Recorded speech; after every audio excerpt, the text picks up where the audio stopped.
Welcome students. আজকে আমরা সরলরেখার চ্যাপ্টারের প্রশ্নমালা 2 এর সংক্ষিপ্ত উত্তরধর্মী করব।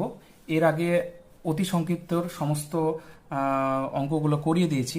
তো যারা এখন পর্যন্ত ওই ভিডিও দেখোনি তারা উপরে আই বাটন ক্লিক করে ভিডিওগুলো দেখতে পারো। আর যারা সাবস্ক্রাইব করে রাখোনি তারা প্লিজ সাবস্ক্রাইব করে দিও। তো চলো আজকে শুরু করা যাক। তো প্রথমে যে অঙ্কটা বলেছে সংক্ষিপ্ত উত্তরধর্মীর একেরটা বলেছে 3, -4 এবং 1, 2 বিন্দু দুটি সংযোজক সরলরেখার সমীকরণ নির্ণয় করো। তো আমরা এর আগে জেনে এসেছি যে কোনো দুটো বিন্দু দেওয়া থাকলে তার মানে সেই বিন্দু দুটো নিয়ে কিভাবে সরলরেখা তৈরি করতে হয়। এই দেখো এই ফর্মে সরলরেখা তৈরি করতে হয়, এই ফর্মে বসিয়ে দিলেই হয়ে যাবে। তো তোমরা করে নিও। আর লাস্ট যে পার্টটা আছে সেই পার্টটা হচ্ছে উদাহরণ নম্বর 12। একদম একই অঙ্ক আছে, শুধু মান আলাদা।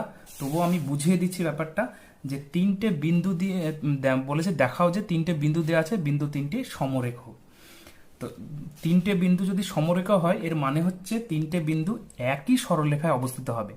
একই সরলরেখায় ধরো এই প্রথম বিন্দু এখানে আছে, দ্বিতীয় বিন্দু এখানে, তৃতীয় বিন্দু এখানে। একই সরলরেখায় যদি তিনটে বিন্দু থাকে তবে আমরা বলতে পারবো যে তিনটে বিন্দু সমরেখ। ঠিক আছে, তো এটা কিভাবে করতে হবে এটা উদাহরণ নম্বর 12-তে খুব সুন্দর করে দেওয়া আছে, তোমরা করে নিও। প্রথমে ওই প্রথম দুটো বিন্দু দিয়ে একটা সরলরেখার সমীকরণ তৈরি করতে হবে। এটা হচ্ছে দুটো বিন্দুতে তৈরি করেছে ওরা। তৃতীয় নম্বর যে বিন্দুটা রয়েছে সেই মানে তিনটে বিন্দু যদি সত্যি সমরেখা হয় তাহলে তৃতীয় নম্বর যে বিন্দুটা সেটা অবশ্যই এই প্রথম দুটো বিন্দু দিয়ে যে সরলরেখা তৈরি হলো সেই সরলরেখাকে অবশ্যই স্যাটিসফাই করবে। তাহলে এই যে সরলরেখার সমীকরণ তৈরি হলো সেইখানে যদি 3 নম্বর যে এই যে বিন্দুটা যদি বসিয়ে দাও তাহলে এর বাম পক্ষে বসালে অবশ্যই ডান পক্ষ চলে আসতে বাধ্য, যদি সমরেখা হয় তবে। তো এখানে প্রমাণ করতে বলেছে, তো বসিয়ে দিয়ে দেখা যাচ্ছে যে এর বাম পক্ষে সঙ্গে ডান পক্ষ ইকুয়াল হয়ে যাচ্ছে, তবে আমরা বলতে পারবো যে এই তিনটে বিন্দু সমরেখা। তো এটা করে নিও। আমরা 2 থেকে শুরু করছি। 2-এ কি বলেছে যে একটি ত্রিভুজের শীর্ষবিন্দু তিনটি স্থানাঙ্ক হলো এত এত এত এবং ত্রিভুজটি এত বিন্দু দিয়ে মধ্যমার সমীকরণ নির্ণয় করো। বেশ, তো প্রথম কাজ হবে আমাকে একটা ত্রিভুজ অঙ্কন করা। আমি জিনিসটা বুঝিয়ে দিচ্ছি, তারপর আমি অঙ্কটা পুরোটাই আমি দেখিয়ে দিচ্ছি। প্রথমে ধরো একটা ত্রিভুজ আঁকবো। ত্রিভুজের এটা এ বি সি নাম দেবো। এই এ বিন্দুটা হচ্ছে 2, -2 দিয়ে দাও, এটা 4, 2 দিয়ে দাও, আর এটা হচ্ছে -1 আর 3 দিয়ে দাও। ক্লিয়ার? এইবার কি করতে হবে তোমাকে, আমরা জানি ত্রিভুজের 3টে মধ্যমা হয়, কিন্তু এখানে বলেছে যে ত্রিভুজের এই -1 আর 3 বিন্দুগামী মধ্যমার সমীকরণ নির্ণয় করো। তাহলে -1 আর 3 বিন্দু কোথায় আছে? এখানে রয়েছে। এখান থেকে যে মধ্যমাটা তৈরি হয়, দেখো এখান থেকে নিশ্চয় এই মধ্যমা তৈরি হবে। ঠিক আছে, একটা মধ্যমা তৈরি হবে। এই বিন্দু থেকে যে মধ্যমাটা তৈরি হয়েছে এই সরলরেখার সমীকরণটা নির্ণয় তোমাকে করতে বলেছে। তো এই সরলরেখার সমীকরণ তখনই আমরা তৈরি করতে পারবো যখন এই বিন্দুটা তো রয়েছে, আমাকে এই বিন্দুটা বের করতে পারলে আমরা সুন্দর করে এই সরলরেখার সমীকরণ তৈরি করতে পারবো। তো এই বিন্দুটা কি করে বের করতে পারবো? আমরা জানি মধ্যমা অবশ্যই বিপরীত বাহুর মধ্যবিন্দুতে ছেদ করে। তো মধ্যবিন্দু বের করার ফর্মুলাটা আমরা জানি। এই দুটো বিন্দু রয়েছে মানে এই মধ্যবিন্দু আমরা আগে থেকে বের করে নিব। বের করে নেওয়ার পর এই স্থানাঙ্ক যদি পেয়ে যায় তখন দুটো বিন্দু দিয়ে এই সরলরেখা আমরা তৈরি করতে পারবো। দুটো বিন্দু চলে আসবে, তখন দুটো বিন্দু দিয়ে খুব সহজে আমরা সরলরেখার সমীকরণটা তৈরি করতে পারবো। তাই এটা আমি দেখিয়ে দিই তোমাদেরকে। দেখো, প্রথমে আমরা মধ্যবিন্দু ডি বিন্দুটা বের করে নিয়েছি। বের করে নেওয়ার পরে এবার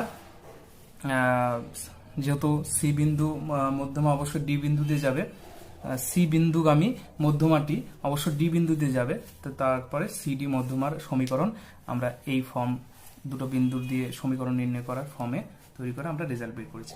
ঠিক আছে, তো এটা তোমরা করে নিও। এরপরে 3 নম্বরটা কি বলেছে যে মূল বিন্দুগামী একটি সরলরেখা 4, -2 এবং 1, 10 বিন্দু দুটির সংযোজক রেখাংশকে 2:1 অনুপাতে অন্তর্বিভক্ত করে। তো সরলরেখাটির সমীকরণ নির্ণয় করো। প্রথমে মূল বিন্দুগামী একটা সরলরেখা আমি ধরে নাও, এখান থেকে এই যে মূল বিন্দুগামী একটা সরলরেখা ধরে নিলাম, এটা হচ্ছে 0, 0 বিন্দু। তো মূল বিন্দুগামী একটা সরলরেখা এই বিন্দু এবং এই বিন্দু দুটি সংযোজক সরলরেখাকে 2:1 অনুপাতে অন্তর্বিভক্ত করে। তো ধরে নাও এইখানে একটা বিন্দু রয়েছে, আর ধরে নাও এই জায়গায় একটা বিন্দু রয়েছে। এই বিন্দুটা অবশ্যই আমি 4,-2 লিখবো। বিন্দু দেখে আমি বুঝতে পারছি নিচের দিকে হবে, আর এটা 1,10 লিখে দেবো। তো এই যে মূল বিন্দুগামী সরলরেখা, এই বিন্দু এবং এই বিন্দুর দুটো সংযোজক সরলরেখাকে 2:1 অনুপাতে ভাগ করে দিয়েছে। তা কোনটা 2 হবে, এটা 2 হবে না এটা 2 হবে, আর কোনটাই বা 1 হবে, সেটা কনফিউশন লাগার কোনো প্রশ্নে ওঠে না। কারণ প্রথমে যে বিন্দুটা রয়েছে সেটা 2 আর তারপরটা 1, এইভাবে অঙ্কটা পড়ে বোঝা যাচ্ছে এইটা হবে 2 আর এইটা হবে 1, 2:1 অনুপাতে অন্তর্বিভক্ত করেছে। ঠিক আছে, তো এবার 2:1 অনুপাতে অন্তর্বিভক্ত করলে বলেছে যে সরলরেখার সমীকরণ নির্ণয় করো, মানে এই সরলরেখার সমীকরণ নির্ণয় করতে বলেছে। এই সরলরেখার সমীকরণ আমরা তখনই পারবো যখন এই বিন্দুটা আমি বের করতে পারবো। এই বিন্দুটা কিভাবে বের করব, যে 2:1 অনুপাতে অন্তর্বিভক্ত করা ফর্মুলা আমরা জানি, সেই ফর্মুলাতে এই বিন্দুটা খুব সহজে আমরা বের করে নিতে পারবো। তখন আমরা এই দুটো বিন্দু পেয়ে গেলে এই সরলরেখাটা খুব সহজেই বের করে দিতে পারবো। তো দেখো আমরা করে দিয়েছি। এখানে প্রথমে এই বিন্দুটাকে বের করেছি, এই বিন্দুর স্থানাঙ্কটা বের করে নিয়েছি অন্তর্বিভক্তের ফর্মুলা লাগিয়ে। এরপরে আমরা এই বিন্দুটা বেরিয়েছে 2,6, তো 2,6 আর 0,0 বিন্দুগামী, মানে এই দুটো বিন্দু দিয়ে সংযোজক সরলরেখার সমীকরণ আমরা ফর্মে বসিয়ে দিয়েছি, বসিয়ে বের করে দিয়েছি। ঠিক আছে, এটা তোমরা করে নিও। চলো 4টা শুরু করি। একটি সরলরেখা 3,5 বিন্দুগামী এবং অক্ষ দুটির মধ্যে রেখাটির ছিন্ন অংশ ওই বিন্দুতে সমদ্বিখণ্ডক। সরলরেখাটির সমীকরণ নির্ণয় করো এবং মূল বিন্দু থেকে লম্ব দূরত্ব নির্ণয় করো। বেশ, তো প্রথমে আমাকে বলেছে এমন একটা সরলরেখা যেটা 3,5 বিন্দুতে গিয়েছে এবং অক্ষ দুটোর মধ্যে রেখাংশটির ছিন্ন অংশ ওই বিন্দুতে সমদ্বিখণ্ডক। ভালো করে পড়তে হবে। আমি ক্লিয়ার বুঝতে পারছি যে সরলরেখার কথা বলছে সেই সরলরেখাটা অবশ্যই অক্ষ দুটোকে ছিন্ন করেছে। অবশ্যই সমীকরণটা এরকম হবে, মানে সরলরেখাটা এরকম হবে, এইভাবে দিয়ে যাবে।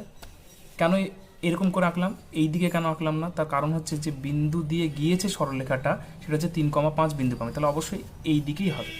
এই সরলরেখার কথাই বলছে।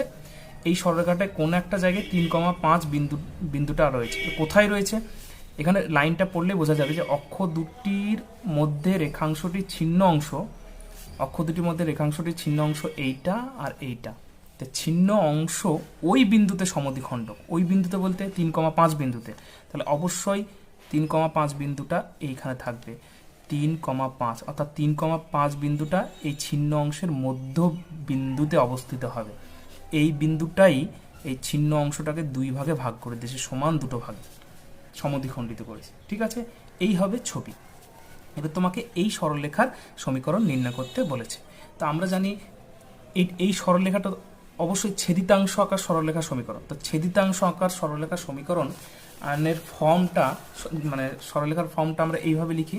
আমরা ধরে নিয়েছি যে মনে করি সরলরেখাটির সমীকরণটি হলো x/a + y/b = 1। তো এই সরলরেখা, এই সমীকরণ থেকে বোঝা যাচ্ছে যে x অক্ষকে a, 0 বিন্দুতে ছেদ করেছে, আর y অক্ষকে এই a, 0 বিন্দুতে, আর এটা y অক্ষকে 0, b বিন্দুতে ছেদ করেছে। এবার যেহেতু এই সি বিন্দুটা মধ্যবিন্দু, তো এ আর বি বিন্দু জানা থাকলে সি বিন্দু মধ্যবিন্দু ফর্মুলা লাগিয়ে আমরা সি বিন্দুটা বের করে নিয়েছি। সি বিন্দুটা হয়েছে a/2 আর b/2, আর অলরেডি তোমাকে সি বিন্দুটা দেওয়া আছে। তো সি বিন্দুটা দেওয়া থাকলে আমি তুলনা করছি, তুলনা করে খুব সুন্দর করে আমরা এ আর বি এর মান বের করে নিতে পারলাম, এবং এ এর মান বি এর মান বের করে নেওয়ার পরে আমরা এই সমীকরণে বসিয়ে দেবো। তো বসিয়ে দিয়েছি, ফাইনালি যে সমীকরণটা পেয়েছি এটা হচ্ছে উত্তর সরলরেখার সমীকরণ। সেকেন্ড যে পার্টটা বলেছে যে মূল বিন্দু থেকে ওই সরলরেখার লম্ব দূরত্ব, মূল বিন্দু থেকে ওই সরলরেখার লম্ব দূরত্ব হচ্ছে এই যে মূল বিন্দু থেকে এই লম্ব দূরত্ব, মানে ওসির কথা বলা হয়েছে। তো এখানে যে ফর্মুলাটা ইউজ করা হয়েছে সেই ফর্মুলাটা তোমাদের সরলরেখার এই ফার্স্ট চ্যাপ্টারের ফর্মুলা নয়, তোমরা এইটা বুঝতে পারবে না। সেই কারণের জন্য এটা আমি তোমাদেরকে বলবো যে তোমরা খাতায় এইভাবে করে নাও। তো এই যে সরলরেখাটা রয়েছে সেই সরলরেখা কিরকম ফর্মে রয়েছে, এটা জেনারেল ফর্মুলা রয়েছে ax + by + c = 0, এই আকারে রয়েছে। এই আকারে থাকলে যে কোনো এই ধরনের সরলরেখার অভিলম্ব আকার সরলরেখার সমীকরণ হচ্ছে 5 এটা অনুযায়ী করছি আমি √5² + 3² x + 3 √5² + 3² y মাইনাস এই ইজ ইকুয়াল টু দিয়ে দাও, এদিকে 30 দিয়ে দাও, 30/√5² প্লাস 3²। এইটা হচ্ছে তোমার অভিলম্ব আকার সমীকরণ। কার? এই সমীকরণ।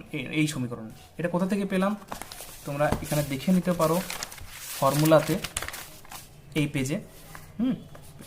এখানে দেখে নিতে পারো, খুব সুন্দর করে দেওয়া আছে এই যে ফর্মটা, এটা হচ্ছে অভিলম্ব আকার ফর্ম। আর আমরা জানি কি, যে আমরা জানি যে কোনো সরলরেখার অভিলম্ব আকার সরলরেখার সমীকরণ হচ্ছে x cos alpha plus y sin alpha is equal to p. এটাও কোথা থেকে আছে? এটা তোমার এখানে রয়েছে, দেখে নেবা তোমরা। এই যে কোনো মানে অভিলম্ব আকার সরলরেখার সমীকরণকে এইভাবে লেখা যায়, যেখানে পিটা কি জিনিস? পিটা হচ্ছে মূলবিন্দু থেকে ওই সরলরেখার লম্ব দূরত্ব। তাহলে তুমি যদি এই সরলরেখার সঙ্গে এটা তুলনা করো, তাহলে নিশ্চয়ই এইটাই পি দাঁড়াচ্ছে, এইটাই হচ্ছে মূলবিন্দু থেকে লম্ব দূরত্ব। তাহলে তুলনা করলে আমরা খুব সুন্দর করে এইটাই হবে উত্তর, যে 30 এটা কত হচ্ছে, √34 হচ্ছে। তা এইটাই হবে উত্তর। তা তোমরা কি করবে, তোমরা এখানে এটার পরে তোমরা বলবে যে এই সরলরেখার অভিলম্ব আকার সমীকরণটি হলো এইটা, তারপরে বলবে যে অতএব মূলবিন্দু থেকে লম্ব দূরত্ব, এইটা আলাদা করে লিখে বলবে এত। ঠিক আছে, এইভাবে করবে। 5 অঙ্কটা দেখো। 5 অঙ্কটা কি বলেছে, যে একটি সরলরেখা 1,2 বিন্দুগামী অক্ষ দুটির মধ্যে রেখাংশ ছেদিতাংশ ওই বিন্দুতে 3:2 অনুপাতে বিভক্ত করেছে। তো সরলরেখাটির সমীকরণ নির্ণয় করো। এইটা পুরোপুরি 4 অঙ্কের মতোই, একটু আলাদা। এটা অবশ্য উদাহরণ নম্বর 11তে করে দেওয়া আছে, তোমরা ওটা থেকে করে নিতে পারো। আমি শুধু জিনিসটা বুঝিয়ে দিচ্ছি। উদাহরণ নম্বর 11তে একদম একই অঙ্ক করে দেওয়া আছে। এই সেম ছবি হবে এখানে, এই যে ছেদিতাংশ, এই সেম ছবি হবে এখানে, কিন্তু এই আগের অঙ্কে যে মধ্যবিন্দুতে সি হয়েছিল, কিন্তু এখানে এই সিটা মধ্যবিন্দুতে হবে না। সিটা এমন জায়গায় থাকবে যে ওই অক্ষ দুটোকে 3:2 অনুপাতে বিভক্ত করেছে। তাহলে সিটা কোথায় থাকবে? এই 3:2 বললে এই সব জায়গায় থাকবে সি, যে সি বিন্দুটা কত না 1,2। এবার আমি এখানে কেন লিখলাম দেখো, 3:2 মানে এক্স অক্ষ থেকে এইটা আগে 3 হবে, তারপরে এইখানে হবে 2, এইখান থেকে শুরু হবে। এই দিক থেকে 3/2 আর এখানে 2 হবে না, এটা এইভাবে হবে। এখান থেকে এটা 3, এটা 2। হ্যাঁ, ওটা কনফিউশন থাকে না জানো। প্রথমটা এক্স অক্ষ থেকে শুরু হবে, তারপরেটা ওয়াই, তাহলে এই জায়গা হবে। ঠিক আছে, এই হচ্ছে ছবি। এরপর তোমরা উদাহরণ নম্বর 11টা দেখবে, ক্লিয়ার বুঝতে পারবে। এখান থেকে করে নিও একই অঙ্ক। 6টা দেখো। 6টা কি বলেছে, যে x cos alpha plus y sin alpha is equal to 4। সরলরেখাটি অক্ষ দুটি দিয়ে যে রেখাংশ ছেদিত হয়, সেই রেখাংশের মধ্যবিন্দুর সঞ্চার পথ নির্ণয় করো। তো এই যে সরলরেখাটা রয়েছে, সেই সরলরেখাটা অক্ষ দুটোকে যে বিন্দুতে ছেদ করেছে, যে রেখাংশতে ছেদ করেছে, সেই ছেদিতাংশের মধ্যবিন্দুর সঞ্চারপথ নির্ণয় করো। বেশ, তাহলে এই যে সরলরেখাটা রয়েছে, এই সরলরেখাটার প্রথম কাজ হবে আমাকে ছেদিতাংশ ফর্মে নিয়ে আসা। ছেদিতাংশ ফর্মে নিয়ে আসা মানে দেখো, এখান থেকে আমি যেভাবে ক্যালকুলেশন করেছি, একবার চোখ বোলাও, এই ফর্মে নিয়ে এসে, এটা হচ্ছে ছেদিতাংশ আকার ফর্ম। এখান থেকে ক্লিয়ার বুঝতে পারছি যে এই যে সরলরেখাটা এক্স অক্ষকে 4/cos আলফা, 0 বিন্দুতে ছেদ করেছে, এবং ওয়াই অক্ষকে 0,4/sin আলফা বিন্দুতে ছেদ করেছে। তাহলে এই বিন্দুটা আমরা পেয়ে গেলাম, আর এই বিন্দুটা পেয়ে গেলাম। এখন কি বলেছে, যে এই দুটো ছেদিতাংশর মধ্যবিন্দুর সঞ্চারপথ। মধ্যবিন্দু যে কোনো, দেখো, যদি কোনো বিন্দুর সঞ্চারপথ বের করতে বলে, কোনো বিন্দুর সঞ্চারপথ বের করতে বলে, সেই বিন্দুটাকে অবশ্যই প্রথমে এইচ কমা কে ধরে নিতে হবে। এটা নিয়মের মধ্যে ফেলে দেবে তোমরা, যে কোনো বিন্দু সঞ্চারপথ নির্ণয় করতে বলে সেই বিন্দুটা অবশ্যই প্রথমে এইচ কমাকে ধরে নেবে। তা আমরা এইচ কমাকে এখানে লিখিনি, এখানে লিখে নেবে, যে ধরি মধ্যবিন্দু সঞ্চারপথ এইচ কমাকে, এখানে লেখা হয়নি। তো এই যে মধ্যবিন্দু এইচ কমাকে দেখেছি, এই বিন্দুটা তো স্থির নয়, এটা গতিশীল। সঞ্চারপথ যেহেতু নির্ণয় করতে বলেছে মধ্যবিন্দু, তাহলে এই বিন্দুটা গতিশীল একটা বিন্দু। তো সেই বিন্দু তোমার সঞ্চারপথ নির্ণয় করতে বলেছে। এবার এটা যেহেতু মধ্যবিন্দু অক্ষ দুটো, তাহলে মধ্যবিন্দুর ফর্মুলা লাগিয়ে আমরা এই বিন্দু আর এই বিন্দু যেহেতু জেনে এসেছি, তো মধ্যবিন্দু ফর্মুলা লাগিয়ে ফার্স্টেরটাকে এইচ এর সঙ্গে তুলনা করেছি, দ্বিতীয়টাকে কে এর সঙ্গে তুলনা করেছি। দিয়ে এর পরে কি হয়েছে, এই প্রথম যে ইকুয়েশন থেকে আমরা কস থিটার মান বের করেছি, এই ইকুয়েশন থেকে সাইন থিটার মান বের করেছি। আমার উদ্দেশ্য থাকবে এই মধ্যবিন্দু সঞ্চার পথের সমীকরণ নির্ণয় করতে গেলে এইচ আর কে দিয়ে একটা সমীকরণ আনতে হবে, দিয়ে পরবর্তীতে এইচ এর জায়গায় এক্স এবং কে এর জায়গায় ওয়াই পুট করে একটা সমীকরণ চলে আসবে, সেটাই হবে উত্তর।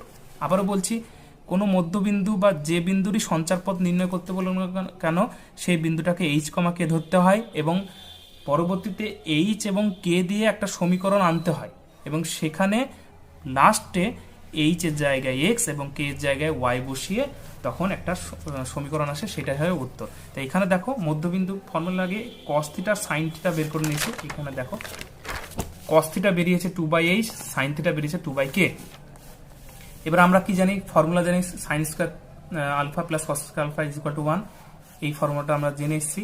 এখানে আমরা মানগুলো বসিয়ে দেবো, দিয়ে এইচ আর কে দিয়ে ফাইনালি একটা সমীকরণ পাবো। এটা হচ্ছে ওই বিন্দুর সঞ্চার পথের সমীকরণ। এখানে এইচ আর কে বিন্দুর নির্ণয় সঞ্চার পথের সমীকরণ হবে এক্স, এইচ এর জায়গায় এক্স আর ওয়াই, কে এর জায়গায় ওয়াই বসিয়ে দাও। এইটাই হচ্ছে ওই গতিশীল যে বিন্দুটা যেটা বললাম এইচ কমা কে, তার সঞ্চার পথের সমীকরণ। বোঝা গেল? বেশ, এবার 7 নম্বরটা দেখো। একটি গতিশীল সরলরেখার সব অবস্থানে রেখাটির অক্ষ দুটির ছেদিতাংশ দুটির অনন্যকের সমষ্টি সর্বদা ধ্রুবক। একটি গতিশীল সরলরেখার সব অবস্থানে রেখাটির অক্ষ দুটির ছেদিতাংশ দুটির অনন্যকের সমষ্টি সর্বদা ধ্রুবক। একটা গতিশীল সরলরেখা রয়েছে যার সব অবস্থানে তার যে দুটো অক্ষতে ছেদ মানে ছেদিতাংশ আকার সরলরেখা, যেটা বোঝা যাচ্ছে যে অক্ষ দুটিকে যে ছেদ করেছে সেই ছেদিতাংশ দুটির যেটা ছেদিতাংশ থাকবে তার অনন্যকের সমষ্টি সর্বদা ধ্রুবক। দেখো ছেদিতাংশ আকার সরলরেখার সমীকরণকে আমরা এইভাবে ধরতেই পারি, এটা হচ্ছে ছেদিতাংশ আকার সরলরেখার ফর্ম। এরপরে এখান থেকে এক্স অক্ষকে a,0 আর 0,b বিন্দুতে ছেদ করেছে ওয়াই অক্ষকে। আবার বলে দেওয়া আছে যে এই যে ছেদিতাংশ দুটির অনন্যকের সমষ্টি আবার ধ্রুবক, তাহলে অনন্যকের সমষ্টি ধ্রুবক করে দিয়েছি। করে দেওয়ার পরে এটা থেকে ক্যালকুলেশন করে আমরা ঠিক এই 1 নম্বর সমীকরণ আকারে সাজিয়েছি। সাজানোর পরে দেখা যাচ্ছে যে এই তুলনা করলে 1 এবং 2 যদি তুলনা করি তবে বোঝা যাচ্ছে যে এক্স এর মান নিশ্চয় 1/k আর ওয়াই এর মান 1/k। ঠিক আছে, এক্স আর ওয়াই এর মান। তো এক্স আর ওয়াই এর মান যদি 1/k আর 1/k হয়, তাহলে এই যে 1/k আর 1/k বিন্দুটা অবশ্যই এই 1 নম্বর সরলরেখাকে স্যাটিসফাই করে। আর এই 1/k আর 1/k এই যে বিন্দুটা অবশ্যই একটা স্থির বিন্দু। তাহলে আমরা বলতে পারি যে সরলরেখাটি, এই যে 1 নম্বর যে সরলরেখাটি সর্বদা 1/k, 1/k বিন্দুগামী, যা একটি স্থির বিন্দু। ঠিক আছে, বেশ। এবার 8এরটা কি বলেছে? 8এরটা বলেছে যে একটি গতিশীল সরলরেখা তার সব অবস্থানে অক্ষ দুটির সঙ্গে যে ত্রিভুজ উৎপন্ন করে তার ক্ষেত্রফল হচ্ছে 2c² বর্গ একক। একটি গতিশীল সরলরেখা তার সব অবস্থানে অক্ষ দুটির সঙ্গে যে ত্রিভুজ উৎপন্ন করে, একটা গতিশীল সরলরেখা সে আবারও সেই ছেদিতাংশ আকার সরলরেখা হবে। অক্ষ দুটিকে এইভাবে দেখো ছেদ করেছে, যে ত্রিভুজ উৎপন্ন করেছে, এই যে ত্রিভুজ উৎপন্ন করেছে তার ক্ষেত্রফলটা বলে দিয়েছে 2c², মানে এই ক্ষেত্রফলের কথাই বলা হচ্ছে। ঠিক আছে, 2c²। তো ছেদিতাংশ আকার সরলরেখার সমীকরণ নতুনভাবে বলার দরকার নাই, এটা করে দিয়েছি। দেখো এটা ধরেছি। এরপরে আরেকটা কি বলেছে যে গতিশীল রেখার অক্ষ দুটির মধ্যবিন্দু ছিন্ন অংশের মধ্যবিন্দু সঞ্চারপথ নির্ণয় কর। কি বলেছে? গতিশীল রেখার অক্ষ দুটির মধ্যবর্তী ছিন্ন অংশের মধ্যবিন্দু সঞ্চারপথ নির্ণয় করো। যে দুটো জায়গায় ছেদ করেছে তার মধ্যবিন্দুর সঞ্চারপথের সমীকরণ নির্ণয় করছে। তার মধ্যবিন্দু অবশ্যই আবার এইচ কমা কে ধরে নেব। তো ধরে নিয়েছে, তারপরে বলেছে এই মধ্যবিন্দু সঞ্চারপথ নির্ণয় করো। এই মধ্যবিন্দু সঞ্চারপথ নির্ণয় করতে গেলে আবার সেই এইচ আর কে দিয়ে সমীকরণ আনতে হবে, দিয়ে পরবর্তীতে এইচ এর জায়গায় এক্স আর কে এর জায়গায় ওয়াই পুট করে দিলেই হবে, আগের অঙ্কের মতো। তা এখানে কন্ডিশনটা কি বলেছে যে ক্ষেত্রফলটা যেহেতু বলে দিয়েছে, তা আমরা যেহেতু এই সমীকরণটা ধরে নিয়েছি, তাহলে এই বিন্দু আর এই বিন্দু জানি, আর এই বিন্দুটা তো 0,0 বিন্দু। বেশ, এই যে ত্রিভুজটার ক্ষেত্রফল যে কোনো ত্রিভুজের ক্ষেত্রফল আমরা জানি হাফ ইন্টু ভূমি ইন্টু উচ্চতা। ভূমিটা কত, এইটুকু এ, উচ্চতা কত, এইটুকু বি, তাহলে হাফ ইন্টু ভূমি ইন্টু উচ্চতা লাগিয়ে আমরা ক্ষেত্রফলটা বের করে দিচ্ছি। আর তোমাকে বই ক্ষেত্রফল বলে দেওয়া আছে 2c²। তাহলে প্রশ্ন অনুসারে আমরা বলতে পারি এই ক্ষেত্রফলটা ইজ ইকুয়াল টু 2c²। এখানে মড কেন দিলাম, কারণ ক্ষেত্রফলের এই বিটা নেগেটিভ আসতে পারে, সেই জন্য ক্ষেত্রফলটা অবশ্যই পজিটিভ আকার করার জন্য এখানে মড দিয়ে দিলাম। ঠিক আছে, তো মড দেওয়ার পর মডটা উঠাতে গেলে প্লাস মাইনাস চলে আসবে একটা, প্লাস মাইনাস চলে আসার পরে এটাকে যে সমীকরণটা পেলাম সেটাকে 2 নম্বর নাম্বার দিলাম। এবার তুমি এই এ আর বি, এখানে দেখো যে সি বিন্দুটা পেয়েছি, সি বিন্দুটা তো এ বি বাহুর মধ্যবিন্দু, তাহলে এ বি বাহুর মধ্যবিন্দু বের করতে গেলে এটা নিশ্চয় ফর্মুলা অনুযায়ী এটা এইচ এর সঙ্গে সমান হবে আর এটা কে এর সঙ্গে সমান হবে মধ্যবিন্দু ফর্মুলা লাগিয়ে। তো এখান থেকে আমরা এ এর মানটা বের করেছি, এখান থেকে বি এর মানটা বের করেছি, দিয়ে আবার 2 নম্বরে পুট করে দিয়েছি। পুট করার পরে আমরা একটা ফাইনালি এইচ কে দিয়ে একটা সমীকরণ পেয়ে যাচ্ছি, H K is equal two plus minus c²। পরবর্তীতে এইচ কমা কে বিন্দু সঞ্চার পথের সমীকরণ, এইচ এর জায়গায় এক্স আর কে এর জায়গায় ওয়াই বসিয়ে দিয়ে প্লাস মাইনাস c², এটা হবে উত্তর। ঠিক আছে,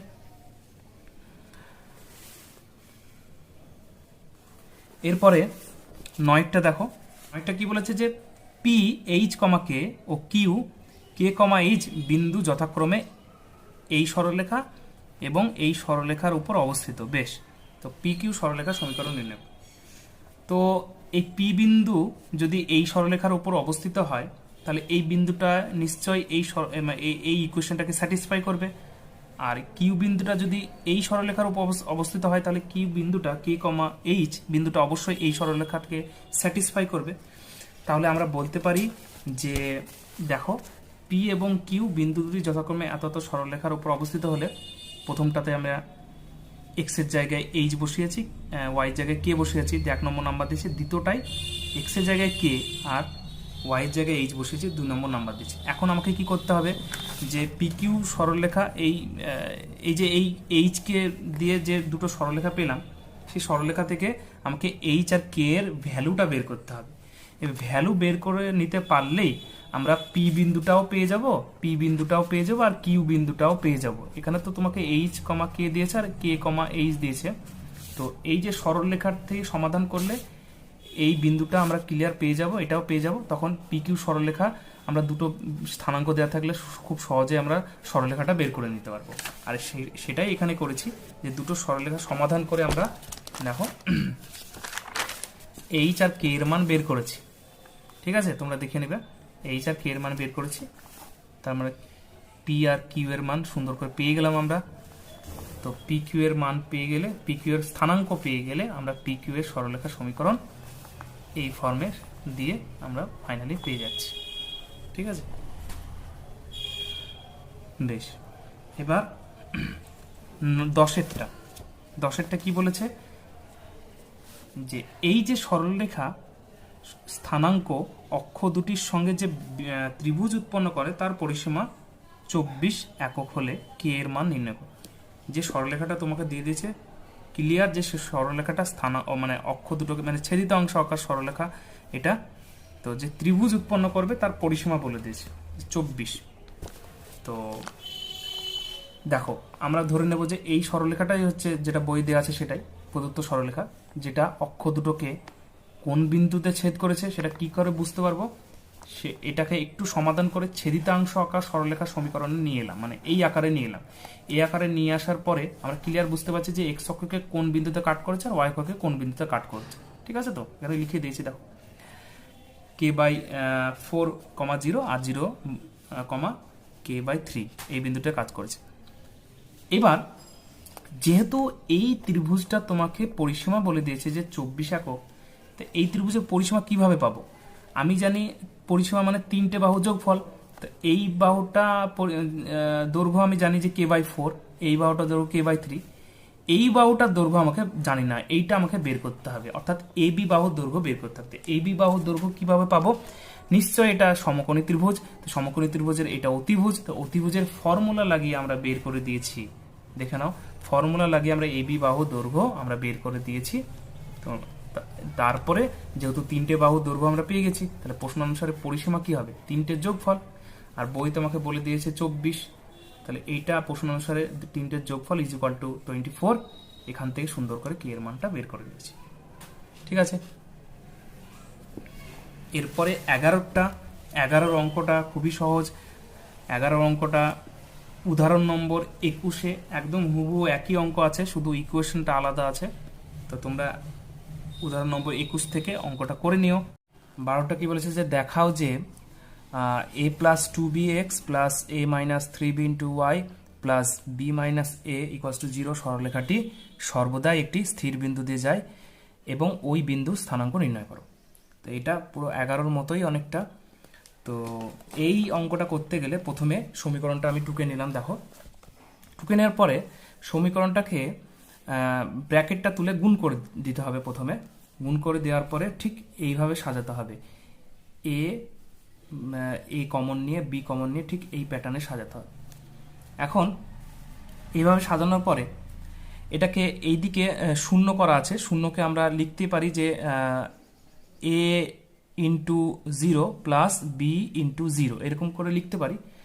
এবার তারপরে উভয় পক্ষে তুমি এ আর বি এর সহগগুলোকে তুলনা করবে। সহগগুলো বলতে এ এর সহগ যেটা লেগে থাকবে এটা উইথ সাইন, আর বি এর সহগ এইটা। উভয় পক্ষে তুলনা করলে পাওয়া যাবে যে এইটা ইকুয়ালস টু 0 আর এই ব্র্যাকেটটা ইজ ইকুয়াল টু 0। এখন আমার কাজ হবে যে একটা স্থির বিন্দু নির্ণয় করা। সেক্ষেত্রে এই দুটো যে সরলরেখা আমরা পেলাম, এই দুটো যে ইকুয়েশন পেলাম, সেই ইকুয়েশন থেকে আমাকে এক্স আর ওয়াই এর মানটা বের করতে হবে। তাহলে আমরা একটা বিন্দু পাবো আর সেই বিন্দুটা হবে স্থির বিন্দু। তো এই দুটো সরলরেখাকে দেখো সমাধান করেছি, সমাধানটা তোমরা দেখে নিও। সমাধান করার পরে এক্স আর ওয়াই এর একটা ভ্যালু পেয়েছি। এক্স এর মান পেয়েছি 2/5, ওয়াই এর ভ্যালু পেয়েছি 3/5।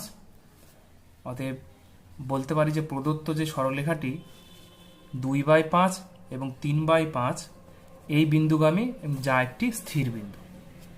ঠিক আছে, চলো এবার 13টা পড়া যাক। 13টা কি বলেছে যে দেখাও যে x cos alpha plus y sine alpha is equal to p সরলরেখার সমীকরণকে নিচের আকারে লেখা যায়। নিচের আকারে লেখা যায়। আচ্ছা, দেখাও যে এই সমীকরণকে নিচের আকারে লেখা যায়। এটা একটা প্রতিসম আকার সমীকরণ। আমাকে যদি এই যে সরলরেখাটা দিয়ে দিয়েছে, এই সরলরেখার বিভিন্নভাবে আমরা রিপ্রেজেন্ট করতে পারি সরলরেখাটাকে, কিন্তু তোমাকে পার্টিকুলার বলেছে এইভাবেই তোমাকে দেখাতে হবে। তখন আমাকে এইভাবে দেখাতে হবে, তার কোনো উপায় নেই, অন্য কোনোভাবে দেখানো যাবে না। কিন্তু এই ধরনের সরলরেখাকে আমরা বিভিন্নভাবে রিপ্রেজেন্ট করতে পারি। তো এই দেখে বুঝতে পারা যাচ্ছে যে যে আকারে লিখতে বলেছে সেটা একটা প্রতিসম আকার। এই যে কোনো ইকুয়েশনের প্রতিসম আকার বলতে গেলে আমরা প্রতিসম আকারের সমীকরণটাকে কিভাবে লিখি দেখো, এখানে লিখে দেওয়া আছে যে কোনো সরলরেখার প্রতিসম আকার সরলরেখার সমীকরণ হচ্ছে এইটা, যে y minus y1 by sine theta is equal to x minus x1 by cos theta is equal to r. এই আর কি জিনিস? আর হচ্ছে কোন একটা লাইনের পার্টিকুলার একটা নির্দিষ্ট পয়েন্ট থাকবে যেটা হবে x1 y1 এবং সেই লাইনে একটা ভেরিয়েবল নিয়ে নেব xy এবং এই এক্স এই পয়েন্ট থেকে এই পয়েন্টের দূরত্বই হচ্ছে আর। ঠিক আছে, এটা হচ্ছে কোনো সরলরেখার প্রতিসম আকার সরলরেখা লেখার পদ্ধতি, প্রতিসম আকার বা সিমেট্রিক্যাল ফর্ম।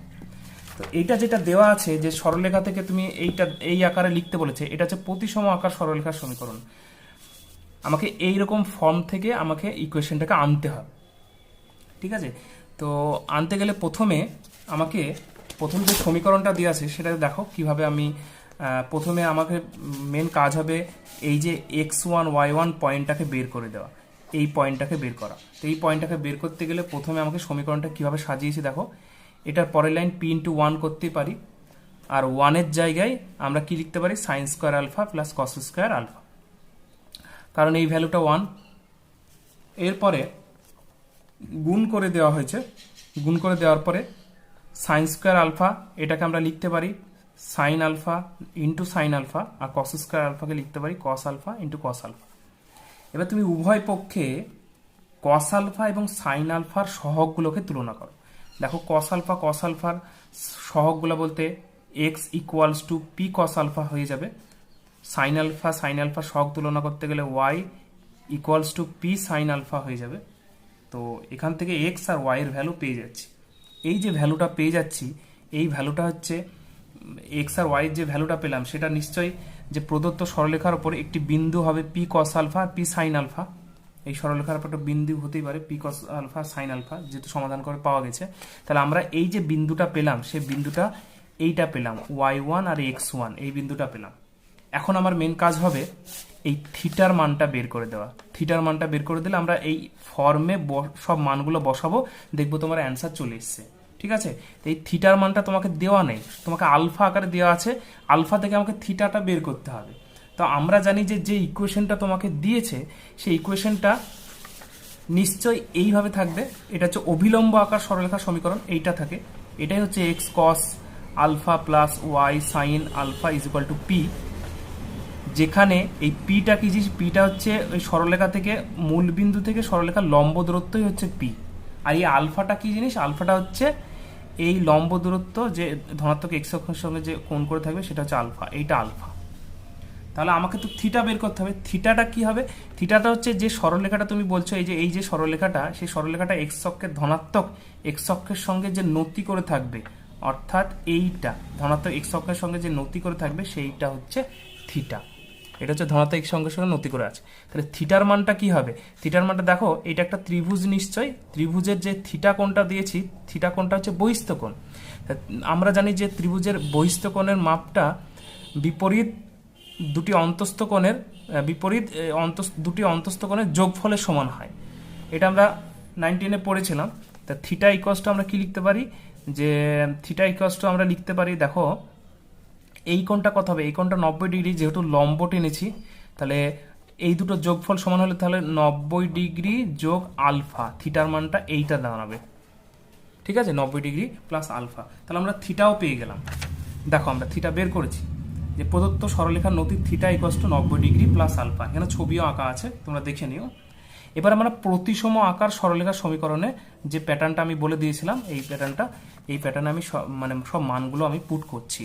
তো প্রথমে x1 পুট করা হলো, আরটা কি জিনিস বলে দিয়েছি, রুট ওভার এই যে ওই দুটো ফিক্সড পয়েন্ট থেকে এই পয়েন্টের দূরত্ব। এখানে সূত্রটা অনুযায়ী লিখেছি, এখানে x1 এর জায়গায় তুমি তো x1টা আছে তোমার কাছে পি কস আলফা, y1 এর জায়গায় পি সাইন আলফা। এখানে পুট করে তুমি আর সমান এটা লিখে নিতে পারো। আমি সূত্রটা লিখেছি, এখানে পয়েন্টটা বসিয়ে দিলে বেটার হবে, দিয়ে আর সমান লিখতে পারো। দিয়ে তারপরে এই থিটার মানটা পরবর্তীতে বসিয়েছি, দেখো বসানোর পরে আমার অ্যান্সার চলে এসছে। ঠিক আছে, এটা তাহলে করে নিও। এরপরে 14 দাগের অঙ্ক। 14 দাগেরটা কি বলেছে, যে 4x প্লাস 3y এবং 4x plus 3y equals to 5 cos alpha এবং 6x minus 8y equals to 5 sine alpha সরলরেখা দুটির মূলবিন্দু থেকে লম্ব দূরত্ব P1 ও P2 হলে দেখাও যে P1 square plus 4 P2 square equals to 1। বেশ, তাহলে আমাকে এই যে দুটো সরলরেখা দেওয়া আছে সেই দুটো সরলরেখার অভিলম্ব আকার সরলরেখার সমীকরণ আকারে এই দুটো সরলরেখাকে লিখব। অভিলম্ব আকার সরলরেখার আকারে লিখব কেন, কারণ দেখো প্রথম যে সরলরেখাটা এটা আমি অভিলম্ব আকারে সরলরেখায় লিখেছি। এই অভিলম্ব আকারে সরলরেখাটাকে লিখলে আমরা সুন্দর করে মূল বিন্দু থেকে লম্ব দূরত্বটা পেয়ে যাব।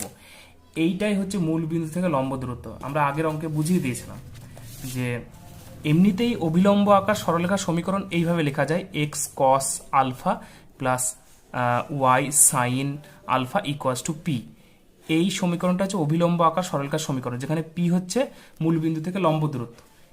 এবার তোমাকে যে সরলরেখাটা দিয়েছে সেটাকে আমি অভিলম্ব আকারে লিখলে নিশ্চয় এইটাই পি দাঁড়াচ্ছে, তার মানে পি বলতে এটা মূলবিন্দু থেকে লম্ব দূরত্ব। তাহলে পরবর্তী যেটা সমীকরণ দেওয়া আছে সেটাও আমরা এইভাবেই সাজিয়েছি, এইটা পি, এইটা হবে মূলবিন্দু থেকে লম্ব দূরত্ব। এবং তোমাকে বইয়ে যেহেতু বলে দিয়েছে মূলবিন্দু থেকে একটা লম্ব দূরত্ব P1 এবং একটা লম্ব দূরত্ব P2, তাহলে আমরা লিখতে পারি এইটা ইকুয়ালস টু P1 আর এইটা ইকুয়ালস টু P2।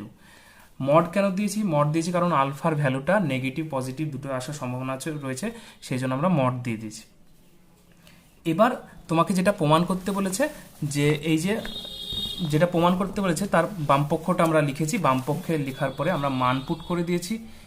মান পুট করে দেওয়ার পরে তোমার বামপক্ষ সঙ্গে ডান পক্ষ সমান হয়ে গেছে।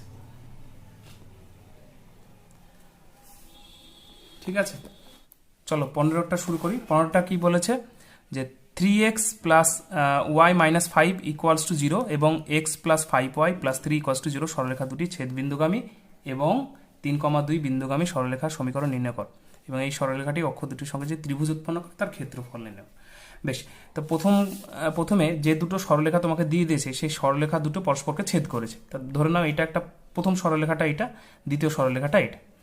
এবার নির্দিষ্ট একটা বিন্দুতে ছেদ করেছে। এবার এই ছেদ বিন্দুতে তো অনেক সরলরেখা যাবে, কিন্তু সেই সরলরেখার সমীকরণ তোমাকে নির্ণয় করতে বলেছে যেটা কি না 3,2 বিন্দুতে যায়। মনে করো এই যে সরলরেখাটা আঁকছি আমি, এই সরলরেখা নির্ণয় করতে বলেছে, এই সরলরেখার সমীকরণ নির্ণয় করতে বলেছে। এই সরলরেখা কোনো একটা জায়গায় 3,2 বিন্দুটা আছে, তাহলে তোমাকে এই সরলরেখার সমীকরণটা নির্ণয় করতে হবে। তা প্রথম কাজ, যে দুটো সমীকরণ দিয়ে দিয়েছে সেই সমীকরণ থেকে ছেদবিন্দুগামী সরলরেখার সমীকরণ আমরা করে নিয়েছি। দেখো, এটা হচ্ছে ছেদবিন্দুগামী সরলরেখার সমীকরণ দুটো সমীকরণ থেকে। এখানে যদি কোনো সংখ্যা থাকতো সেটাকে বাম ধারে নিয়ে এসে শূন্য করার পরে লিখতে হতো, তো শূন্য করে দিয়েছি। যে প্রথম সমীকরণ যোগ কে ইন্টু দ্বিতীয় সমীকরণ ইকুয়ালস টু 0 এই আকারে লিখে দিচ্ছি। এবার এই যে সমীকরণটা তুমি পেয়েছো, এটা হচ্ছে ছেদবিন্দুগামী সরলরেখা। এই সরলরেখা নিশ্চয় 3,2 বিন্দু দিয়ে গিয়েছে, তাহলে 3,2 এইখানে বসিয়ে দাও, এই সমীকরণে বসিয়ে দাও, x এর জায়গায় 3, y এর জায়গায় 2, তাহলে সুন্দর করে আমরা কে এর মান পেয়ে গেছি। কে এর মানটা কত হয়েছে? -3/8। ঠিক আছে, এবার কে এর মানটা তুমি এবার আবার ওই সমীকরণে বসিয়ে দাও, ছেদবিন্দুগামী সরলরেখার সমীকরণে। তো বসিয়ে দিয়েছি আমরা, দিয়ে সমাধান করেছি, একটা ইকুয়েশন নিয়ে এসেছি। ধরে নাও এই পর্যন্ত নিয়ে এসেছি। এবার তোমাকে সেকেন্ড পার্টে কি বলেছে? সেকেন্ড পার্টে বলেছে যে ওই যে সরলরেখাটা তুমি পেলে, মানে ছেদবিন্দুগামী যে সরলরেখাটা যেটা কিনা 3,2 বিন্দু দিয়ে গেছে, সেই সরলরেখাটা অক্ষ দুটোকে একটা ত্রিভুজে, মানে অক্ষ দুটোকে যে ছেদ করেছে, যে সেটা ত্রিভুজ উৎপন্ন করেছে। তো ত্রিভুজ উৎপন্ন করলে সে ত্রিভুজের ক্ষেত্রফল নির্ণয় করো। তাহলে যে সরলরেখাটা আমরা পেলাম, ধরে না এই পর্যন্ত পেয়েছি, এবার এই সরলরেখাটা একটা ত্রিভুজ উৎপন্ন করেছে অক্ষের সঙ্গে। তাহলে অক্ষের সঙ্গে ত্রিভুজ উৎপন্ন করলে তার ভূমি এবং উচ্চতা দরকার। তাহলে যে অক্ষ দুটোকে যে পয়েন্টে কাট করেছে সেটা বের করতে গেলে এই সমীকরণটাকে আমাকে ছেদিতাংশ আকার সমীকরণে আনতে হবে। এটা দেখো, ঠিক আমরা এই রূপে নিয়ে এসেছি। এটা হচ্ছে ছেদিতাংশ আকার সরলরেখার সমীকরণ, এই রূপে নিয়ে এসেছি। এই রূপে নিয়ে এসে আমরা ক্লিয়ার বুঝতে পারছি যে এক্স অক্ষকে 7/3 এবং ওয়াই অক্ষকে -7 বিন্দুতে কাট করেছে। তাহলে আমরা সুন্দর করে ক্ষেত্রফলটা কীভাবে নির্ণয় করবো ত্রিভুজে, যে হাফ ইন্টু এইটা হবে ভূমি আর এইটা হবে উচ্চতা, মড দিয়ে দিয়েছি নেগেটিভ আসছে বলে, দিয়ে তোমার বেরিয়েছে 49/3 বর্গ একক। এটা হবে উত্তর। চলো এবার 16টা কি বলেছে, যে দুটি সমীকরণ দিয়ে দিয়েছে, দুটি সরলরেখা সমীকরণ দিয়ে বলেছে যে সরলরেখা দুটি ছেদবিন্দুগামী কোনো সরলরেখা সমীকরণ, এটা হলে এর মান কত। তো সেই আগের অঙ্কের মতো সেই ছেদবিন্দুগামী সরলরেখার সমীকরণ তো আমাকে যেভাবে বের করতে হয় আগের অঙ্কে বুঝিয়ে দিলাম। এটা হচ্ছে দুটো সরলরেখা দিয়ে দিয়েছে, তার ছেদবিন্দুগামী সরলরেখা এটা বের করেছি। এটাকে একটু সমাধান করে এইভাবে সাজিয়েছি। এবার তোমাকে ওই ছেদবিন্দুগামী সরলরেখাটা বের করার পরে তোমাকে বলে দিয়েছে যে ছেদবিন্দুগামী কোনো সরলরেখার সমীকরণ এত হলে, মানে তোমাকে বইয়ে ছেদবিন্দুগামী সরলরেখার সমীকরণটা দিয়েও দিয়েছে আগে থেকে। তাহলে নিশ্চয়ই এইটা যে 3 নম্বর নাম্বার দিয়েছি, এই যে সমীকরণটা আর ওই সমীকরণটা পরস্পর তুলনা করলে এর মানটা বেরিয়ে চলে আসবে। ঠিক আছে, তো এই যে 3 আর যে সমীকরণটা তোমাকে দিয়ে দিয়েছে বইয়ে, সেটা পরস্পর তুলনা করছি। তাহলে এক্স এর সহগ বাই এই এক্স এর সহগ ইজ ইকুয়াল টু ওয়াই সহগ বাই ওয়াই সহগ ইজ ইকুয়াল টু কনস্ট্যান্টের সহগ, কনস্ট্যান্ট বাই কনস্ট্যান্ট। ঠিক আছে, তো এই প্রথম দুটোকে আমি যদি এক জায়গায় করি, এখান থেকে কে এর মান বেরিয়ে চলে আসছে। আর দ্বিতীয় সমীকরণ দুটোকে আমরা যদি ইকুয়াল করি, তাহলে আমরা এই কে এর মানটা পরবর্তী দ্বিতীয় সমীকরণে বসিয়ে এর মানটা বেরিয়ে চলে আসছে। আমরা এই পাশে করেছি, তোমরা এই কাজটা আগে করে নিয়ে কে এর মানটা বের করে নেবে প্রথম লাস্ট দুটো থেকে, দিয়ে তারপরে লিখবে যে এটা নিচে লিখবে, দিয়ে তারপর কে এর মানটা ভ্যালুটা পুট করে দিয়ে এর মানটা সুন্দর করে বেরিয়ে চলে আসবে। দেখেন, চলো এবার 17টা কি বলেছে যে সরলরেখা দুটি ছেদবিন্দুগামী যে সরলরেখা অক্ষ দুটি থেকে সমান দৈর্ঘ্যের অংশ ছিন্ন করে তার সমীকরণ নির্ণয় করো।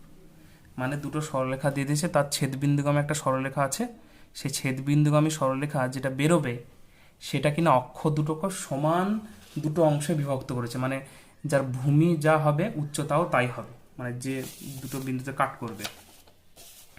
তো বেশ, দুটো সরলরেখা থেকে ছেদবিন্দুগামী সরলরেখার সমীকরণ তো এইটা আমরা জানি, দেখো 17টা করে দিয়েছি, এইভাবে সাজিয়েছি, এটাকে 3 নম্বর নাম্বার দিয়েছি। আচ্ছা, এবার এই যে সরলরেখাটা তুমি মানে ছেদবিন্দুগামী যে সরলরেখাটা, এই যে সরলরেখাটা সেটা কিনা অক্ষ দুটোকে সমান দুটো অংশে কাট করেছে। তাহলে মানে সমান দুটো অংশে কাট করেছে বলতে ধরে নাও এই অংশ, এইটার যা দৈর্ঘ্য হবে এটার তাই দৈর্ঘ্য হবে। এই দৈর্ঘ্য আর এই দৈর্ঘ্য কিভাবে পাবো? নিশ্চয়ই এই সমীকরণটাকে ছেদিতাংশ আকার সমীকরণে নিয়ে আসবো, তারপর আমরা বুঝতে পারবো যে ওটাকে মানে ভূমিটা কত, উচ্চতাটা কত। তো দেখো, এটাকে ছেদিতাংশ আকার সমীকরণে নিয়ে এসে আমরা বুঝতে পারছি এক্স অক্ষকে কত বিন্দুতে কাট করেছে, ওয়াই অক্ষকে কত বিন্দুতে কাট করেছে। ঠিক আছে, এবার প্রশ্ন অনুসারে আমরা কি বলতে পারি যে এইটা ইজ ইকুয়াল টু এইটা। মড কেন দিয়েছি? কারণ কে এর মান পজিটিভ নেগেটিভ দুটোই আসার সম্ভাবনা রয়েছে, তো সেক্ষেত্রে মড দিয়েছি, কারণ দৈর্ঘ্য দুটো সমান বলেছে ওই জন্য আমরা মড দিয়েছি, দৈর্ঘ্য কোনো নেগেটিভ হতে পারে না। তো এরপরে মডটা তুলে দিলে তোমরা জানোই যে এখানে প্লাস মাইনাস হয়ে যায়, প্লাস মাইনাস হওয়ার পরে কে এর ডবল ভ্যালু বেরোবে, একটা প্লাস ধরে একটা মাইনাস ধরে যদি সমাধান করি কে এর দুটো ভ্যালু বেরোচ্ছে। কে এর প্রথম ভ্যালুটার জন্য আমরা একটা অ্যান্সার পাচ্ছি, ঠিক আছে, কে এর প্রথম ভ্যালুটার জন্য আমরা একটা অ্যান্সার পাচ্ছি এবং কে এর দ্বিতীয় ভ্যালুটার জন্য আমরা আরেকটা অ্যান্সার পাচ্ছি। তা এটা তোমরা করে নিও।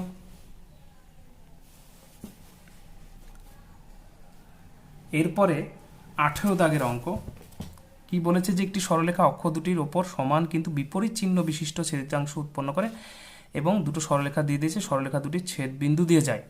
একই অঙ্ক 18 এবং 17 একই অঙ্ক, শুধু একটু আলাদা কোথায় আছে দেখো, এই দুটো সরলরেখার ছেদবিন্দুগামী সরলরেখা বের করতে হবে। সেই ছেদবিন্দুগামী সরলরেখাটা ওই অক্ষ দুটোকে সমান দুটো ভাবে কাট করেছে কিন্তু বিপরীত চিহ্নযুক্ত, এইটুকু একটু আলাদা আছে, বিপরীত চিহ্নযুক্ত। মানে ওই 17 অঙ্কটা যেভাবে করলাম ওইভাবেই তোমাকে করতে হবে, পুরো জেরোস্কপি করতে হবে। কিন্তু এই যে দুটো সমান অংশে বিভক্ত করেছিল, ইকুয়াল করেছি, ইকুয়াল করার পর মড তুলে দিয়ে প্লাস মাইনাস করেছি, এখানে কিন্তু তোমাকে বলেছে দুটো বিপরীত চিহ্ন, মানে সমান অংশে বিভক্ত করেছে কিন্তু দুটো বিপরীত চিহ্ন, তার মানে এইখানে প্লাস মাইনাস হবে না, এখানে শুধুমাত্র মাইনাস চিহ্নটা বসবে। বিপরীত চিহ্ন বলেছে মানে এটা ইকুয়ালস টু এখানে মাইনাস বসবে। 18 অঙ্কটা শুধু এই জায়গায় চেঞ্জ হবে, এখানে শুধুমাত্র যদি মাইনাস থাকে তাহলে এটা সমাধান করতে করতে এই জায়গায় কে এর ডবল মান এসেছিল, কিন্তু আসবে তোমার কে এর একটা মান আসবে, আর কে এর একটা মানের জন্য অ্যান্সারও একটা আসবে, ডবল অ্যান্সার আসবে না 18 অঙ্কটা। তো এটা তোমরা নিজে থেকে করে নিও, 17 দাগের অঙ্কটা দেখার পরে নিজে থেকে করে নিও, ঠিক আছে, এটা আর করাচ্ছি না। চলে আসবো আমরা 19 দাগের অঙ্ক। কি বলেছে যে একটি আলোক রশ্মি পি 1,2 বিন্দু থেকে এসে এক্স অক্ষে অবস্থিত এ বিন্দুতে প্রতিফলিত হয়ে কিউ 5,3 বিন্দুগামী হয়, এ বিন্দু স্থানাঙ্ক নির্ণয় করো। বেশ, তো আমাকে বলেছে যে একটা আলোক রশ্মি এক্স ধরে না, এটা একটা এক্স অক্ষতে একটা আলোক রশ্মি পড়েছে, এইভাবে একটা আলোক রশ্মি পড়েছে, দিয়ে এক্স অক্ষের এ বিন্দুতে আলোক রশ্মি পড়ে আবার প্রতিফলিত হয়ে উপরে চলে গেছে, ঠিক আছে। তাহলে এখানে আলোক রশ্মি পড়ে এইভাবে চলে গেছে। তাহলে বলেছে যে এই পি বিন্দু থেকে আলোক রশ্মিটা এসেছে, এটা পি বিন্দু 1,2 আলোক রশ্মিটা এসেছে, আর এখানে হচ্ছে গিয়ে কিউ বিন্দুগামী হচ্ছে, এখানে ধরে নাও কিউ, এখানে হচ্ছে 5,3, ছবিটা এরকম হবে। এবার বলেছে যে এই এ বিন্দুটা কত সেটা তোমাকে নির্ণয় করতে হবে। তো আমি আলোক রশ্মির ক্ষেত্রে আমরা জানি যে ভৌতবিজ্ঞানে পড়েছি যে এই যে এটা প্রতিফলিত, এটা আপতিত, এটা আপতিত আলোক রশ্মি, এটা প্রতিফলিত আলোক রশ্মি। তো এটা এক্স অক্ষটা মিররের কাজ করছে, আয়নার কাজ করছে। এই অ্যাঙ্গেলটা যা হবে এই অ্যাঙ্গেলটাও তাই হবে, ঠিক আছে। সেটা তো আলাদা জিনিস যে অভিলম্ব টানলে আপাতন কোণ আর প্রতিফলন কোণ একই হয়, কিন্তু আমরা এই দিকের এক্স অক্ষ থেকে যে অ্যাঙ্গেলটা পাবো এই দিকের এক্স অক্ষর অ্যাঙ্গেল থেকেও তাই সেম হবে। এটা যদি আমরা থিটা ধরি তাহলে এটাও থিটা হবে, এই দুটো ইকুয়াল হয়। তাহলে আমরা দুটো যে লাইন পাচ্ছি, একটা হচ্ছে এপি, একটা হচ্ছে এ কিউ। প্রথম লাইনটা ভূমির সঙ্গে অর্থাৎ ধনাত্মক এক্স অক্ষর সঙ্গে কত ডিগ্রি অ্যাঙ্গেল করেছে, থিটা। দ্বিতীয় লাইনটা ধনাত্মক এক্স অক্ষ থেকে কত ডিগ্রি অ্যাঙ্গেল করেছে, এটা যদি আমরা করি তাহলে এটা হবে তোমার পাই মাইনাস থিটা হবে, পাই মাইনাস থিটা হবে। কেন, এই গোটাটা রাউন্ড মারলে এটা হয় 180 ডিগ্রি, এই থিটাটা বাদ যাবে। এটা হচ্ছে ধনাত্মক এক্স অক্ষের সঙ্গে এপি সরলরেখাটা পাই মাইনাস থিটা অ্যাঙ্গেল করেছে, আর ধনাত্মক এক্স অক্ষের সঙ্গে এ কি সরলরেখাটা থিটা অ্যাঙ্গেল করেছে। এবার এই দুটো সরলরেখার তোমাকে প্রথমে প্রবণতা বের করতে হবে, অর্থাৎ ট্যান থিটার মানটা বের করতে হবে। ট্যান থিটার মানটা, এই থিটা আলাদা হবে, এই লাইনের ক্ষেত্রে থিটা, এই লাইনের ক্ষেত্রে থিটা বলতে পাই মাইনাস থিটার কথাই বলছে। দুটো সরলরেখার আমরা প্রবণতা বের করব, প্রথম কাজ তাই হবে। তারপরে দেখবে ওই এ বিন্দুটা আমরা পেয়ে গেছি। পরবর্তীতে দেখো কিভাবে করেছি, দেখো ছবিটা এঁকেছি। তো এ বিন্দুটা আমরা এক্স কমা 0 ধরে নিয়েছি। তো প্রথম যে এ কিউ যে সরলরেখাটা, তার প্রবণতা বের করতে গেলে আমাদের ফর্মুলা আমরা জানি যে ট্যান থিটা ইকুয়ালস টু কি হয়, যে y1 minus y2 by x1 minus x2। এই বিন্দুটা যেহেতু আমরা ধরে নিয়েছি, এই বিন্দুটা আগে থেকে দেওয়া ছিল, এই দুটো পয়েন্ট থেকে আমরা y1 minus y2 by x1 minus x2 করে নিয়েছি, ট্যান থিটা বের করে রেখে দিয়েছি। পরবর্তী যে এ কিউ যে সরলরেখা, তার প্রবণতা বের করেছি, দেখো tan pi minus theta. Tan pi minus theta বলতে মাইনাস ট্যান থিটা হবে। এরপরে ট্যান থিটা, এখান থেকেও ট্যান থিটা বের করে নিয়েছি। এ বিন্দু আর পি বিন্দু, দুটো বিন্দুকে সাহায্য নিয়ে দুটো ট্যান থিটা যদি ইকুয়াল করে দাও, তাহলে আমরা সুন্দর করে এক্স এর মানটা পেয়ে যাব। আর এক্স এর মান পেয়ে গেলে তো আমরা এ পয়েন্টটা পেয়ে যাব, যে ঠিক আছে। এর মানটা এক্স কমা 0 কেন হলো, কারণ এটা এক্স অক্ষের উপর অবস্থিত, এক্স অক্ষের উপর যে কোনো বিন্দুর স্থানাঙ্ক এক্স কমা 0ই হবে। তো পরবর্তীতে আমরা এক্স এর ভ্যালুটা বের করেছি, দুটো প্রবণতা ইকুয়াল করে দিয়ে তারপরে বিন্দুটা হবে তোমার অ্যান্সার কত আছে 13/5, তাহলে 13/5,0, এটা হবে এই বিন্দুর স্থানাঙ্ক।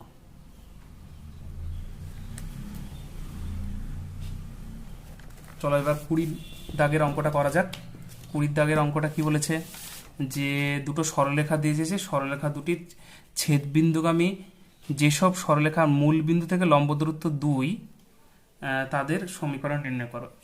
এই অঙ্কটা একদম উদাহরণ নম্বর 15 দাগের অঙ্কের মতো, তো তোমরা এই অঙ্কটা ওখান থেকে করে নিও। চলো এবার 21-এরটা শুরু করি। 21-এরটা কি বলেছে, যে 2y minus 3x plus 16 equals to 0 এবং 3x plus y equals to 1 সরলরেখা দুটির ছেদবিন্দুগামী এবং 4,3, 2, -7, -9, -20 শীর্ষবিন্দু বিশিষ্ট ত্রিভুজের ভরকেন্দ্রগামী সরলরেখা সমীকরণ নির্ণয় করো। এটা আগে প্রথমে বুঝতে হবে যে দুটো তোমার সমীকরণ দিয়ে দিয়েছে, সেই দুটো ছেদবিন্দুগামী একটা সরলরেখা আছে। ধরে নাও এটা ফার্স্ট সরলরেখা, এটা দ্বিতীয় সরলরেখার সমীকরণ, এটা পরস্পরকে ছেদ করেছে। এবার এই ছেদবিন্দুগামী সরলরেখাটা, এই কোন একটা সরলরেখা ধরে নাও, এই সরলরেখার কথাই বলছে। এই সরলরেখাটা একটা ত্রিভুজ রয়েছে, ত্রিভুজের 3টে শীর্ষবিন্দু বলে দিয়েছে, এবং সেই শীর্ষবিন্দু ধরে নাও এইখানে একটা এরকমভাবে একটা ত্রিভুজ আছে, ধরে নাও ত্রিভুজের 3টে শীর্ষবিন্দু পরপর এইভাবে লিখে দেবে। এবার শীর্ষবিন্দু দিয়ে দিয়েছে, দিয়ে বলেছে ত্রিভুজের ভর কেন্দ্রগামী হয়, সেই সরলরেখা সমীকরণ নির্ণয় করো। অর্থাৎ 3টে শীর্ষবিন্দু দেওয়া থাকলে এই ভর কেন্দ্র কোথায় থাকে, মধ্যমার 3টে ছেদবিন্দু, ভর কেন্দ্র এটা। তো এইভাবে করে তোমার হিসাব মতো এই ভর কেন্দ্রটার মধ্যে দিয়ে এই সরলরেখাটা গিয়েছে। তোমাকে এই সরলরেখাটা বের করতে হবে, এই যে সরলরেখার সমীকরণটা বের করতে হবে, যেটা কিনা এর ছেদবিন্দু এবং এই ত্রিভুজের ভর কেন্দ্র দিয়ে গেছে, যার 3টে শীর্ষবিন্দু তোমাকে বইয়ে বলে দেওয়া আছে। প্রথম কাজ হবে ছেদবিন্দুগামী সরলরেখার সমীকরণ যেভাবে হয় সেভাবে বের করে নেওয়া, তারপরে ভর কেন্দ্রটা বের করা। ভর কেন্দ্র বের করলে তারপরে দেখবে ওই ভর কেন্দ্রটা এই মানে পুট করে দিলে হয়ে যাবে। তো অঙ্কটা দেখো আগে 21টা দেখো। প্রথমে ছেদবিন্দুগামী সরলরেখার সমীকরণটা বের করেছি, বের করে রেখে দিয়েছি। দিয়ে এবার ত্রিভুজের 3টে শীর্ষবিন্দু থাকলে তোমরা এই সরলরেখা চ্যাপ্টারের আগের চ্যাপ্টারে পূর্ব পাঠে আলোচনাতে দেখবে যে ভর কেন্দ্র বের করার ফর্মুলা রয়েছে, ফর্মুলায় বসিয়ে দিয়ে ভর কেন্দ্রটা বের করেছি ত্রিভুজের। এবার সেই ভর কেন্দ্রটা নিশ্চয়ই ওই ছেদবিন্দুগামী সরলরেখার উপরেই অবস্থিত হলে এই মানটা আমি পুট করে দেবো এখানে, এক্সের জায়গায় -8 আর ওয়াই জায়গায় -8। এখানে পুট করে দিলে আমার কি বেরিয়ে চলে আসবে, কে এর মানটা বেরিয়ে চলে আসবে। 3 নম্বর সরলরেখা এত বিন্দুগামী দিয়ে বসিয়ে দিয়েছি, কে এর মানটা বেরিয়ে চলে এসেছে। এবার এই কে এর মানটা যেটা বেরিয়ে চলে এসছে সেটা যদি আমি আবার এই সমীকরণে বসাই 3 নম্বরে, দেখবে অ্যান্সারটা চলে আসবে। ঠিক আছে, এই হচ্ছে অঙ্কটার কনসেপ্ট। তোমরা অঙ্কটা টুকে নিও ভালো করে। এবার 22 আর 23। 22এরটা কি বলেছে যে দুটো সরলরেখা, 3টে সরলরেখা দিয়েছে, সরলরেখাগুলি সমবিন্দু কিনা পরীক্ষা করো। আচ্ছা, সমবিন্দু বলতে 3টে সরলরেখা একটা নির্দিষ্ট বিন্দু দিয়ে যাবে। তো যে 3টে মানে চেক করতে বলেছে যে সমবিন্দু কিনা, 3টে সরলরেখা যদি একটা নির্দিষ্ট বিন্দু দিয়ে যায় ঠিক এইভাবে দেখতে হবে ছবিটা। তো সত্যি যদি একটা নির্দিষ্ট বিন্দু দিয়ে যায়, তাহলে একটা যদি নির্দিষ্ট বিন্দু দিয়ে যায় তাহলে প্রথম আমরা কি কাজ করব, প্রথম দুটো সমীকরণ থেকে ধরে নাও এটা ফার্স্ট সমীকরণ, এটা দ্বিতীয় সমীকরণ, প্রথম দুটো সমীকরণ থেকে আমরা এক্স আর ওয়াই এর মান সমাধান করে বের করব। সে অপনয়ন হোক যে কোনো পদ্ধতি হোক, তোমরা এক্স আর ওয়াই এর মান বের করে নেবা, এক্স আর ওয়াই বিন্দুটা। এবং সেই বিন্দুটা এক্স আর ওয়াই এর যে মান পেলে সেই বিন্দুটা যদি তৃতীয় নম্বর সমীকরণের বাম দিকে বসাও, যদি ডান দিকটা চলে আসে, অর্থাৎ সোজা কথায় হচ্ছে যে প্রথম দুটো সমীকরণ থেকে এক্স আর ওয়াই এর ভ্যালু বের করার পরে 3 নম্বরে যে সমীকরণটা রয়েছে সেই সমীকরণকে যদি সিদ্ধ করে, তবে আমরা বলতে পারবো যে 3টে সমীকরণ সমবিন্দু, 3টে সরলরেখা সমবিন্দু। তাহলে দুটো সমীকরণ থেকে এক্স আর ওয়াই এর মান বের করে নিয়ে তোমরা বাম পক্ষে বসাবে, বসিয়ে যদি 0 আসে তবে বলতে পারবে যে হ্যাঁ 3টে সরলরেখায় সমবিন্দু। এটা তোমরা নিজে থেকে করে নেবে, একদম সহজ অঙ্ক। 23এরটাও উদাহরণ নম্বর 17 দাগের অঙ্কের মতো লিখে দিয়েছি, কিন্তু উদাহরণ নম্বর 17 দাগের যে পদ্ধতিতে করে দেওয়া আছে সেটা খুব কঠিন একটু। আমি এই অঙ্কটা একদম 22 দাগের অঙ্কের মতোই, জেরোস্কোপি 22 দাগের অঙ্কের মতোই দেখে নাও। 23টা কি বলেছে যে এর কোন মানের জন্য এই যে 3টে সরলরেখা সমীকরণ দিয়ে দিয়েছে, বলেছে যে এরা একই বিন্দু দিয়ে যাবে। একই বিন্দু দিয়ে যাবে কথার অর্থ হচ্ছে 3টে সরলরেখায় সমবিন্দু হবে, একদম আগের মতো। তো আগের অঙ্কটা যেহেতু চেক করতে বলেছিল, এই অঙ্কে চেক করতে বলেনি, এই অঙ্কে বলেছে যে 3টে সরলরেখা সমবিন্দু হবে, কিন্তু এর কোন মানের জন্য হবে। তো এক্ষেত্রে এই প্রথম দুটো সমীকরণ থেকে এক্স আর ওয়াই এর ভ্যালুটা বের করবে, বের করে আবার সে 3 নম্বরে বসাবে। কিন্তু 3 নম্বরে বাম পক্ষ ডান পক্ষ ওইভাবে করে হবে না, মানে বাম পক্ষ বসিয়ে ডান পক্ষ আনতে হবে সেরকম কোনো ব্যাপার নয়। কারণ চেক তো তোমাকে করতে বলেন, তোমাকে বলেছে যে সমবিন্দু হবেই হবে। তাহলে এক্স আর ওয়াই এর ভ্যালু প্রথম দুটো থেকে বের করে নিলে, বের করে নেওয়ার পর 3 নম্বর সমীকরণে এক্স আর ওয়াই এর জায়গায় বসিয়ে দেবে, বসিয়ে দেওয়ার পরে সমাধান করে এর মানটা বের করে নেবে। তাহলে এটা এইভাবে করবে আমি যেভাবে বললাম। 17 উদাহরণ নম্বর 17 দাগে অঙ্কটা একই রকমভাবে করা আছে, কিন্তু নিয়মটা একটু আলাদা রকম করে করা আছে, ওটা দেখতে যেও না, ওটা কঠিন হয়ে যাবে। আমি যেভাবে বললাম সেইভাবে করে নিও। এবার 24 দাগের অঙ্কটা দেখো। 24 দাগের অঙ্কটা বলেছে যে a1x plus b1y plus c equals to 0, a2x plus b2y plus c equals to 0 এবং a3x plus b3y plus c equals to 0 সরলরেখা 3টি সমবিন্দু হলে দেখা হচ্ছে এই 3টে বিন্দু সমরেখা। বেশ, তাহলে 3টে যে সরলরেখা দিয়েছে সেই সরলরেখা 3টি সমবিন্দু বলেছে।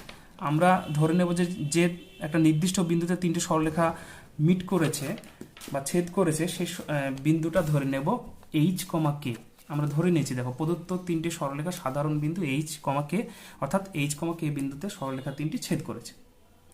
এবং এই এইচ কমা কে তে যদি 3টে সরলরেখা ছেদ করে, তাহলে আমরা বলতে মানে এইচ কমা কে, এই 3টে সরলরেখাকে আমরা এক্স আর ওয়াই জায়গায় এইচ কমা কে পুট করে দিলাম। এটা লিখতে পারি আমরা, যদি ছেদ করে তাহলে এই বিন্দুটা স্যাটিসফাই করবে, এটা লিখতে পারি।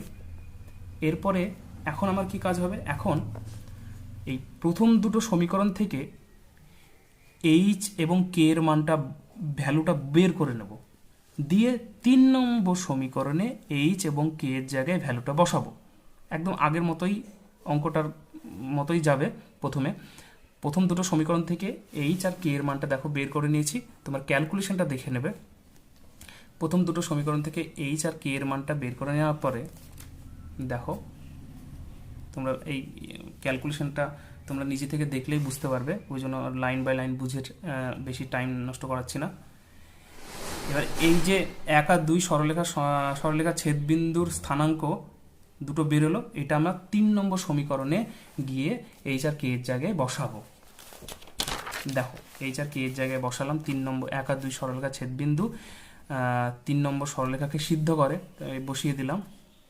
যেহেতু 3টে সরলরেখা সমবিন্দু বলেছে, তো অবশ্যই 3 নম্বর সমীকরণে এইচ আর কে এর জায়গায় বসাতেই পারি, কারণ সমীকরণকে সিদ্ধ করবে।